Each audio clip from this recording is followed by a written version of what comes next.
Hi friends, நம்ம விஜய் மல்லி ஸ்டோரியில் வந்துட்டு பார்த்திங்கன்னா கதிரேஷன் ஒரு நல்ல விஷயம் பண்ணார் அப்படின்னே சொல்லலாம். ஏன்னா என்னடா இவங்க நல்ல விஷயம் பண்ணிட்டாங்க அப்படின்னு நீங்கள் சொல்கிறீங்கன்னு நினச்சிங்கன்னா, மெயினாக கதிரேஷன் வந்துட்டு கூட்டு சேர்ந்தது வந்து ராஜிக்கிட்ட தான்.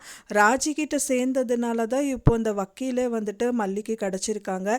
இதுவே ராஜிக்கிட்ட சேராமல் வேறு யாராவது வச்சு பண்ணியிருந்தாங்க அப்படின்னா அந்த கேஸை நிறையவே ஜெயிக்கிறதுக்கு வாய்ப்புகள் வந்து கதிரேஷனுக்கு இருந்திருக்கு.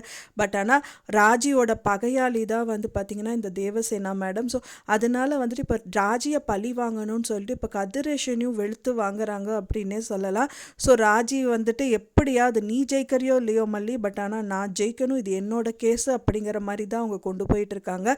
ஸோ அதனால வந்து முதல்ல சொல்லியிருப்பாங்க மல்லிகிட்ட, நீ தேங்க்ஸ் மேடம் அப்படின்னு சொல்லும்போது வந்துட்டு நீ எனக்கு தேங்க்ஸ் சொல்லாத, ராஜிக்கு தேங்க்ஸ் சொல்லு அப்படின்னு சொல்லியிருப்பாங்க. ஏன்னா ராஜி தான் வந்துட்டு என்ன தான் வந்து மைனஸான கேரக்டராக இருந்தாலும் அந்த மைனஸே தான் இப்போ மல்லிக்கு வந்து ப்ளஸ்ஸாக இருக்குது அப்படின்னே சொல்லலாம்.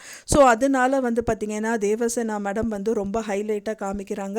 ஸோ தேவசேனாவோட ஃப்ளாஷ்பேக் வந்து இனி நிறையவே இருக்குது. ராஜிக்கும் தேவசேனாவுக்கும் என்னாச்சு அப்படிங்கிறதெல்லாம் வந்து கதிரேஷன் கிட்ட வந்து ராஜி சொல்லியிருக்காங்க. பட் ஆனால் வந்து பார்த்திங்கன்னா வியூவர்ஸான நம்மளுக்கு அவங்க என்ன ஃப்ளாஷ்பேக் இருக்குது அப்படிங்கிறது தெரியல.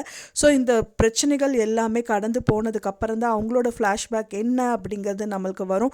ஸோ மெயினாக அந்த ஃப்ளாஷ்பேக்கில் வந்து பார்த்திங்கன்னா அவங்க அம்மாவோட, அதாவது வந்து கிட்டத்தட்ட பார்த்திங்கன்னா அந்த தேவசேனா அப்படிங்கிற கேரக்டர் வந்து அவங்க அக்காவாகவும் இருக்கிறதுக்கு சான்சஸ் நிறையாவே இருக்குது. அதாவது அவங்க பெரியம்மா பொண்ணாக இருக்கலாம். ஸோ இந்த மாதிரி நிறைய விஷயங்கள் ஏதாவது இருக்கலாம். அதனால தான் வந்து பார்த்திங்கன்னா அவங்களோட குடும்பத்தையே குட்டை கொளிச்சவங்களா இவங்க ஃபேமிலி இருக்கிறதுக்கும் சான்சஸ் இருக்குது. ஏன்னா அவங்க சொந்த தம்பி கூட பார்க்காம அவங்க சொத்தெல்லாம் வந்துட்டு அபகரிக்கணும்னு அபகரிச்சது மட்டும் இல்லாமல் இப்போ அவங்க வாழ்க்கையும் வந்துட்டு குட்டை கொளிக்கணும்னு ராஜி நின்றுட்டுருக்காங்க. ஸோ அந்த மாதிரி அவங்க அம்மா சைடில் வந்துட்டு நிறைய பெரியான க்ளோஸ் பகையாளியாக வந்துட்டு இந்த குடும்பம், அதாவது தேவசேனா குடும்பத்தை அவங்க அம்மா வந்து பழி வாங்கியிருக்கலாம். அதுக்காக வந்து பார்த்திங்கன்னா ராஜியை வந்து இவங்களை பழி வாங்கணும்னு சொல்லிட்டு அவங்க வெயிட் பண்ணிட்டு இருந்திருக்காங்க. அந்த ஒரு நல்ல சந்தர்ப்பமாக தான் இந்த விஷயங்கள் எல்லாமே வந்துட்டு தேவசேனாக்கு வந்து முடிஞ்சிருக்கு. அது மட்டும் இல்லாமல் கோயிலையும் அவ்வளோ அழகாக வந்து பார்த்திங்கன்னா அன்னபூர்ணி அம்மா வந்து ரொம்ப சப்போர்ட்டிவாக இருக்காங்க. அண்ட் தென் வந்து பார்த்திங்கன்னா இன்னியெல்லாம் நான் வச்சு வாங்குவேனா, நல்லா வந்துட்டு வாடி உனக்கு இருக்குது அப்படிங்கிற மாதிரி யார் வந்தாலும் சரி கிரிக்கெட் பேட்டு மாதிரி எடுத்து பாலை சிக்ஸாக அடித்து தள்ளுவேங்கிற மாதிரி அவங்க ஒரு பக்கம், அரவிந்த் வந்து ஒரு பக்கம் வந்து பார்த்திங்கன்னா அவர் ஒரு பக்கம் வந்து பார்த்திங்கன்னா வெண்பா குட்டிக்காக அவங்க சப்போர்ட் பண்ணிகிட்டு இருக்காங்க. ஸோ அண்ட் தென் வந்து திரும்புகிற இடத்துல எல்லாமே வந்துட்டு பார்த்திங்கன்னா மல்லிக்கு சாதகமாக முடிஞ்சிட்ருக்கு. ஸோ அதை பார்க்கும்போதே ரொம்பவே சந்தோஷமாக இருக்குது. ஃபைனலாக இந்த கேஸ் முடிஞ்சதுக்கப்புறமா தேவசேனாவோட ஸ்டோரி வந்துட்டு கண்டிப்பாக ராஜிக்கிட்ட சொல்லுவாங்க. அண்ட் தென் எல்லாருமே தெரிஞ்சுக்கலாம். ஸோ இதனால தான் அவங்க இந்த அளவுக்கு பகையாக இருக்காங்களா அப்படிங்கிற மாதிரிலாம் நம்மளுக்கு எல்லாமே தெரிய வரும். ஸோ அதுவும் நம்ம வெயிட் பண்ணி பார்க்கலாம் ஃப்ரெண்ட்ஸ். வந்து ராஜிக்கிட்ட ராஜி அப்போவே மிரண்டு போயிருக்காங்க. ஐயோ இவங்களெல்லாம் ஒன்றுமே பண்ண முடியாது, காசுக்கு பயப்படுற ஆள் கிடையாது, காசுக்கு மயங்குற ஆள் கிடையாது.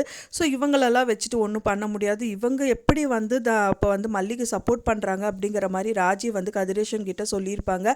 இதெல்லாம் ஒரு மேட்ரா, நான் பார்த்துக்கிறேன், அவங்க கண்டிப்பாக கோர்ட்டில் வந்து வாதாட மாட்டாங்க அப்படிங்கிற மாதிரி வந்துட்டு ராஜி கிட்ட வந்து கெத்தாக பேசிட்டு வந்திருப்பார் கதிரேஷன். ஒரு டயத்தில் கதிரேஷனே வந்துட்டு பயந்து போகிற அளவுக்கு கொண்டு வந்து விட்டுட்டாங்க இந்த தேவசேனா. ஸோ அவங்க வந்து பார்த்திங்கன்னா அவர் எதிர்பார்த்துருக்கவே மாட்டார். அவங்க வந்து ஃபஸ்ட்டு அந்த டைமண்ட் நெக்லஸ் கொடுத்தவொடனே அவங்க வாங்கிப்பாங்கன்னு நினச்சாரு. அதே மாதிரியே வாங்கிட்டாங்க. எல்லாமே அவங்க நினச்ச மாதிரியே நடக்குதுன்னு சந்தோஷப்பட்டுட்டு இருக்கும்போது தான் அவங்க வந்து பயங்கர செக் பாயிண்ட் ஒன்று வச்சாங்க பார்க்கணும். அவங்க ஒரு வீடியோ எடுத்து வச்சுட்டு நான் கூட நினச்சேன், இவங்க வந்து லாயராக இருக்கிறனால டைரெக்டாக வந்துட்டு இவங்க போலீஸ்கிட்ட கூட சொல்கிறக்கு சான்ஸ் இருக்குது, இவங்க ஏன் இப்படி பண்ணுறாங்க அப்படின்னு சொல்லிட்டு. பட் ஆனால் வந்து அதையும் வந்து பெரிய செக் பாயிண்ட்டாக ஒரு ஆதாரமாக எடுத்து வச்சுருக்காங்க. ஒன்ஸ் இது வந்து நீங்கள் வந்து நான் சொல்கிறது பண்ணல அப்படின்னா இது அப்படியே கொண்டு போய் வந்து போலீஸ் ஸ்டேஷன் கொடுத்துருவேன். அண்ட் தென் உங்களுக்கு கேஸ் அவங்க தனியாக ஒரு கேஸ் வந்து கதிரேஷனுக்கு எடுக்கிற மாதிரி வந்துட்டு பண்ணுறதுக்கு நிறையவே சான்சஸ் வச்சுருக்காங்க கையில். ஸோ அதை பார்க்கும்போது நம்மளுக்கே ரொம்பவே சந்தோஷமாக இருக்குது அப்படின்னே சொல்லலாம். ஸோ அப்போ வந்து அடிச்சிருந்தாங்க அப்படின்னா வந்துட்டு அவர் ஒரு அடியோடு போயிருக்கும். அண்ட் தென் கொஞ்ச நாள் அவர் மறந்துருப்பார். பட் ஆனால் இது வந்து இடியாக விழுந்திருக்கு கதிரேஷனுக்கு அப்படின்னே சொல்லலாம். ஸோ இப்போ வந்து அவங்க ஒரு பக்கம் ஆதாரம் சேர்த்து வச்சுருக்கிறதுனால அவங்க சொல்கிற மாதிரி தான் கதிரேஷன் நடந்தாகணும். ஏதோ மாறுதெல்லாம் நடந்தாங்க அப்படின்னா கதிரேஷனை ஜெயிலுக்கு கூட்டிகிட்டு போகிற கூட நிறையவே சான்சஸ் இருக்குது. ஏன்னா இது வந்து கிரிமினல் அஃபென்ஸ் அப்படிங்கிறனால வந்துட்டு பார்த்திங்கன்னா கண்டிப்பாக ஒருத்தர்கிட்ட வந்துட்டு வாதாடுற ஆப்போசிட் வக்கீலுக்கு வந்துட்டு காசு கொடுக்குறாங்க, இந்த மாதிரி பேசுகிறாங்க அப்படின்னு தெரிஞ்சால் ஜெயிலை தூக்கி போட்டுருவாங்க. ஸோ அது வந்து வரக்கூடாது அப்படிங்கிறதுக்காக கதிரேஷன் பேசாமல் உட்காந்துட்ருக்காரு. அவங்களே திணற வச்சுட்டாங்க அவங்க அப்படின்னே சொல்லலாம். ஸோ இந்த மாதிரி அழகான கட்டங்கள் நோக்கி வந்து நம்ம மல்லி சீரியல் போயிட்டுருக்கு. நீங்கள் என்ன எதிர்பார்க்குறீங்க? உங்களோட கருத்துக்களை மறக்காமல் எனக்கு கமெண்டில் ஷேர் பண்ணுங்கள். நான் சொன்ன இந்த தகவல் உங்களுக்கு பிடிச்சிருக்குன்னு நினைக்கிறேன் ஃப்ரெண்ட்ஸ். பிடிச்சிருந்தா மறக்காமல் லைக் பண்ணுங்கள், ஷேர் பண்ணுங்கள், கமெண்ட் பண்ணுங்கள், சப்ஸ்கிரைப் பண்ணுங்கள். மேலும் இன்னொரு மல்லி சீரியல் அப்டேட்டோட நெக்ஸ்ட்டு மீட் பண்ணுறேன். தேங்க்ஸ் ஃபார் வாட்சிங் மை டியர் ஃப்ரெண்ட்ஸ். நெக்ஸ்ட் வீடியோவில் பார்க்கலாம்.